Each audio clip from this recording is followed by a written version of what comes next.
દેશમાં પેટ્રોલ અને ડીઝલના ભાવમાં ફરી એકવાર વધારો કરવામાં આવ્યો છે. દિલ્હીમાં પેટ્રોલ 87 પૈસા મોંઘું થઈને 99.31 પ્રતિ લીટર પર પહોંચી ગયું છે. ડીઝલ 91 પૈસા પ્રતિ લીટર મોંઘું થયું છે. તેના ભાવ ₹92.49 પર પહોંચી ગયા છે. અમદાવાદમાં પેટ્રોલ 99.7 અને ડીઝલ 94.99 પ્રતિ લીટર થયું છે.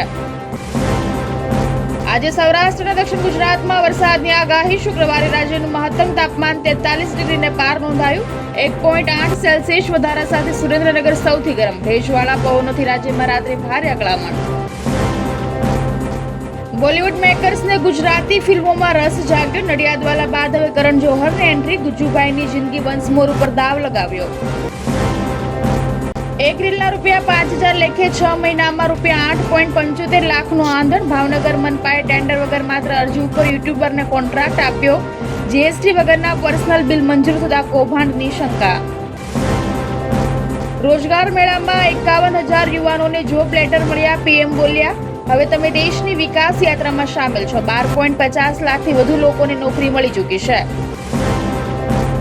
બંગાળથી તમિલનાડુ અને કેરળ સુધી નવી સરકારોએ સત્તા સંભાળતા જ વહીવટી અને રાજકીય બંને સ્તરે પોતાને અલગ બતાવવાનો પ્રયાસ શરૂ કર્યો છે. તમિલનાડુ સીએમ વિજયના કાફલા માટે અલગ લેન કરાઈ. કેરળમાં આશા વર્કરોનો પગાર ₹3,000 વધારાયો, જ્યારે નવી સરકારવાળા 3 રાજ્યોમાં ફેરફાર. શિરડીમાં ₹3,000 કરોડના ખર્ચે બની રહ્યું છે ડિફેન્સ હબ.